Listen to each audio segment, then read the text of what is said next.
Often cast as the villain, Lee Van Cleef brought a unique depth to his roles, blending menace with complexity that blurred the lines between hero and villain. His piercing gaze and rugged features became iconic, yet beneath that tough exterior lay a life marked by struggle.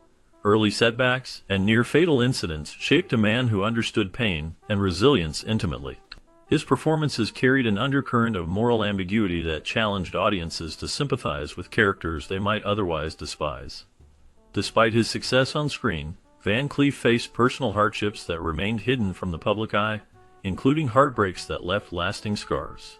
His journey through fame was shadowed by tragedy, culminating in an ending as somber as some of the roles he embodied. The story of his life reveals a man caught between the harsh realities he lived and the complex characters he portrayed, leaving a legacy that still resonates with a bittersweet echo. Born on January 9, 1925, in Somerville, New Jersey, Lee Van Cleef grew up in a household shaped by his parents, Leroy and Marion Lavinia Van Cleef. His father worked as a pharmacist, while his mother pursued a career as a concert pianist and singer, suggesting a blend of science and art within his family environment. Despite this cultured background, Lee was raised on a farm, which fostered a deep connection to nature and the outdoors. This rural upbringing encouraged him to engage in activities like canoeing and the Boy Scouts, where he honed practical skills such as swimming, life-saving, and archery.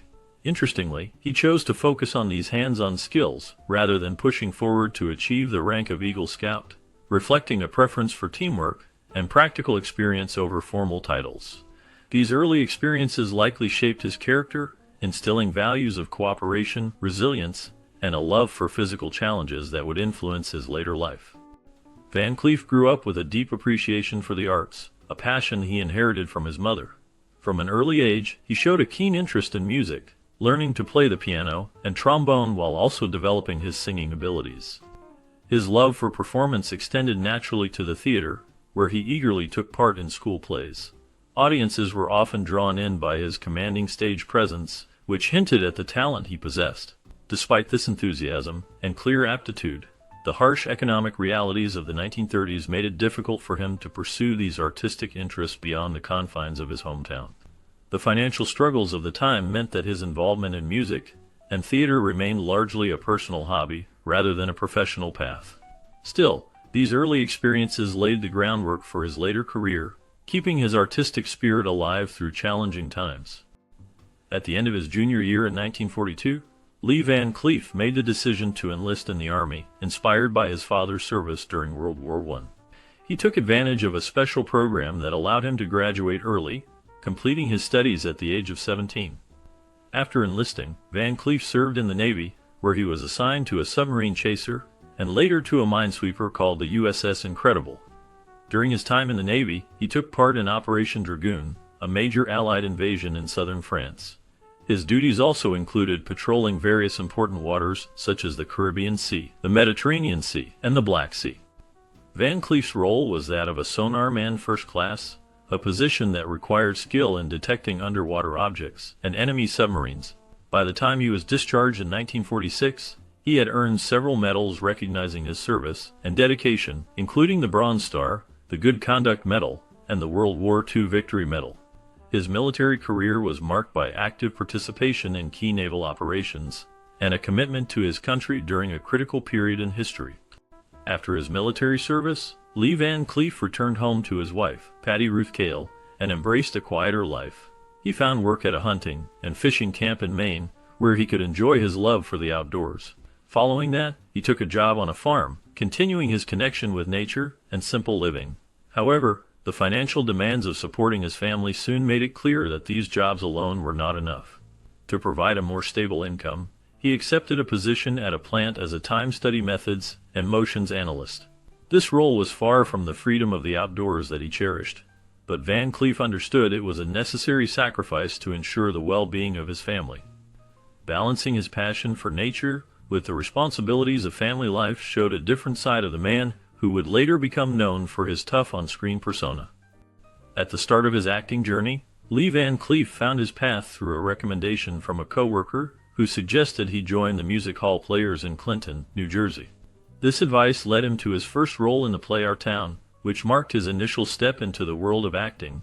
As he continued, He took on the role of Joe Pendleton, a boxer, in the play Heaven Can Wait. His performance in this part caught the attention of a director who saw potential in him and offered an opportunity to study dramatics in New York. This unexpected chance to hone his craft opened new doors, eventually leading to his casting in the play Mr. Roberts. This role was significant as it helped launch his professional acting career, setting him on the path to becoming a recognized actor. Through these early experiences, Van Cleef moved steadily from local theater to a more serious pursuit of acting, building a foundation that would support his future success. Van Cleef's entrance into Hollywood was marked by a defining moment during the casting of Stanley Kramer's film High Noon. Initially considered for the role of Deputy Harvey Pell, Van Cleef was asked to alter his nose to fit the part. He chose to decline this request, a decision that could have ended his chances in the film industry. However, his strong physical presence caught the attention of the filmmakers, leading to his casting as the silent gunslinger Jack Colby instead. This role did not require extensive dialogue, which suited Van Cleef well since he was not the strongest reader. Despite this, his portrayal was powerful and memorable, capturing the essence of a Western villain with a quiet intensity. This performance established him firmly within the genre and opened doors for future roles that capitalized on his unique screen presence. His ability to convey menace and depth without many words made him stand out in a crowded field of actors, ensuring his place in Hollywood history as a classic Western antagonist. Despite growing up on a farm, Lee Van Cleef did not learn to ride a horse until he was preparing for his role in the classic film High Noon. This may seem surprising since one might expect someone raised in a rural setting to be comfortable on horseback from an early age. However, Van Cleef's experience was different. To convincingly portray his character, he committed himself to intensive training under the guidance of Rance Howard, a skilled horseman. Through this dedicated effort, Van Cleef quickly mastered the art of horseback riding, demonstrating not only his determination, but also his respect for authenticity in his craft. This training allowed him to perform his scenes with confidence and realism, adding depth to his role and contributing to the film's enduring success. His journey from novice rider to accomplished horseman is a testament to his work ethic and passion for acting, showing that even natural talent can be enhanced through focused practice and perseverance. In 1958, Lee Van Cleef faced a life-changing event when he was involved in a serious car accident. The crash left him with a shattered kneecap and fractures in his arm. Medical experts told him he might never walk without a limp again or be able to ride a horse, which was especially difficult for an actor known for roles in Western films.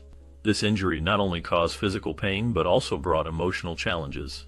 The strain from his recovery and the limitations it imposed affected his personal life, leading to the breakdown of his marriage and his first divorce. Professionally, the accident caused a temporary decline in his acting career, as he struggled to find roles that fit his new physical condition. The combination of these hardships marked a difficult period for Van Cleef, testing his resilience and determination in both his personal and professional life. 6 months after suffering an accident, Van Cleef managed to return to riding, though the pain he experienced limited what he could do physically. Around this challenging time in his life, he married Joan Marjorie Drain in 1960. Together, they decided to adopt a daughter, building a family despite the difficulties he faced. Financial struggles soon became a pressing issue for Van Cleef, as his opportunities in acting began to decrease. To make ends meet, he took up work as a painter, supplementing his income through this additional job. This period marked a significant shift in his life, balancing personal commitments and financial realities while coping with the lasting effects of his accident. Van Cleef's career took a dramatic turn when Italian director Sergio Leone chose him to play Colonel Mortimer in For a Few Dollars More, acting alongside Clint Eastwood. This role brought him a notable paycheck of $177,000 and marked a significant revival in his acting journey. The part showcased his talent and presence, catching the attention of audiences and filmmakers alike. Following this success, he landed the unforgettable role of Angel Eyes in The Good, the Bad, and the Ugly, further cementing his place in film history. His collaboration with Leone continued, leading to more hits in the spaghetti western genre. These films not only boosted his popularity, but also defined his legacy as a tough, memorable figure in cinema. His work with Leone remains a highlight of his career, influencing many westerns that came after. Working in Italy brought several challenges for Lee Van Cleef, especially with the language barrier that made communication on set more difficult. The pace of production was much slower than what he was used to on American film sets, which required patience and adjustment. Despite these obstacles, he found the European approach to filmmaking to be rich in artistic creativity, which he valued deeply. The scripts he worked with were often longer, demanding more memorization and focus, and the presence of interpreters was necessary to bridge the language gap between the cast and crew. This experience broadened his understanding of different filmmaking styles and allowed him to grow as an actor, even though adapting to these new conditions was not always easy. After suffering an injury, Lee Van Cleef faced limitations that prevented him from performing many of his own stunts. This change was particularly evident during the filming of For a Few Dollars More, where the physical demands of the scenes required a skilled stuntman to step in. Romano Popo was brought on to handle the more challenging stunts, ensuring the action sequences maintained their intensity and realism. Despite this, Van Cleef still participated in scenes that were less strenuous, riding a gentler circus horse rather than engaging in the more dangerous horseback maneuvers. This adjustment allowed him to continue contributing to the film's authenticity without risking further injury, blending his acting presence with the expertise of a professional stunt performer. The collaboration between Van Cleef and Popo helped maintain the film's dynamic energy while accommodating the actor's new physical constraints. During the peak of his acting career, Lee Van Cleef went through significant changes in his personal life. After being married to his second wife, Joan, for 14 years, the couple decided to divorce. This period marked a turning point for Van Cleef, as he navigated both professional success and personal transitions. Less than 2 years after the divorce, he found new love while working on the film The Stranger and The Gunfighter in 1974. There, he met Barbara Havlone, a concert musician whose path crossed with his on set. This meeting led to a new chapter in Van Cleef's life, as he married Barbara and embraced a fresh start alongside his flourishing career. The union brought together two creative individuals from different artistic worlds, highlighting a blend of music and film that shaped his later years. Although Lee Van Cleef made significant contributions to Western films, his talent was largely overlooked for much of his career. He often played minor roles that failed to showcase his abilities, leaving him underappreciated by audiences and critics alike. It was not until he began working with director Sergio Leone that his unique presence and skill received the recognition they deserved. This partnership allowed Van Cleef to shine in memorable roles that highlighted his distinctive style and intensity. Despite this breakthrough, official industry acknowledgement was scarce, with his only major award being the Golden Boot Award in 1983, which honored his work in Western movies and television. This late recognition underscored how much his talent had been underused and undervalued throughout his years in Hollywood. Lee Van Cleef stood out in Hollywood, not just for his sharp features and memorable roles, but for his unwavering personal principles. He consistently refused to take on roles that clashed with his moral beliefs. For example, he drew a firm line against portraying characters who caused harm to vulnerable beings such as children, women, or even dogs. This strong stance shaped the choices he made throughout his career. A notable instance of his convictions was during the filming of The Good, the Bad, and the Ugly, where he refused to perform a scene that involved his character hitting a woman. Instead of compromising his values, he chose to have a stuntman carry out the action. This decision highlighted how deeply he cared about the messages his roles conveyed and the impact they could have on audiences. His dedication to these principles showed that he valued integrity over convenience or popularity, making him a respected figure not only for his acting, but also for his character. Throughout his career, Lee Van Cleef was often cast as the villain, a role that became his signature despite his ability to play a variety of characters. Instead of simply portraying these antagonists in a one-dimensional way, he brought a unique depth to each role. His villains were not just evil for the sake of being evil. They had layers that made them more believable, and sometimes even sympathetic. This approach made his characters stand out, and connected with audiences on a deeper level. Van Cleef's skill in adding complexity to his roles helped him avoid becoming a flat stereotype. He showed that even villains could have motives and emotions, which made his performances memorable and respected. His talent turned typecasting into an opportunity to explore different shades of darkness and humanity. As a result, viewers found themselves intrigued by the characters he played, often feeling a mix of fear and understanding. This ability to humanize his villainous roles is what set him apart and left a lasting impression in the world of film and television. Lee Van Cleef often spoke out against how violence was shown in movies, pointing out that it was far from real. He felt that films made violent acts look like a game or something fun, which was misleading and dangerous. This portrayal, he believed, could give people the wrong idea about what violence really means, and how serious it is. Van Cleef himself had to deal with the consequences of this misunderstanding. Some people treated him as if he were the tough, violent characters he played on screen, forgetting that those were just roles. This confusion sometimes led to risky situations for him, where people expected him to behave in ways that weren't true to who he really was. He wanted audiences to understand that acting and real life are very different, especially when it comes to violence. His concern was not just about the films, but about how these false images could affect behavior outside the theater, making it clear that the glamorization of violence could have real and harmful effects. While building a playhouse for his daughter, Lee Van Cleef suffered a serious injury that resulted in the loss of the last joint of his right middle finger. This distinctive feature became a recognizable mark in his role in the good, the bad, and the ugly, adding to the tough and gritty persona he portrayed on screen.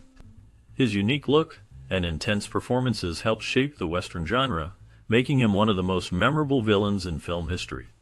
Van Cleef's characters often inspired other portrayals of villains, influencing not only direct imitations but also parodies across various media. His impact goes beyond just the roles he played. It is seen in how his image and style continue to resonate in popular culture, keeping his legacy alive in the minds of audiences and filmmakers alike. Lee Van Cleef passed away on December 16, 1989, due to a heart attack, with throat cancer also playing a role in his declining health. His funeral brought together many friends and colleagues who chose to honor him by dressing in Western-style clothing, a fitting tribute to his enduring image as a legendary figure in Western films. He was laid to rest at Forest Lawn Cemetery in Hollywood Hills, California, a place known for being the final resting spot of many notable figures in the entertainment industry. Throughout his career, Van Cleef became celebrated as one of the most memorable villains in Western cinema, a reputation that has solidified his place in film history. His distinctive presence and performances continue to influence the genre and inspire fans and actors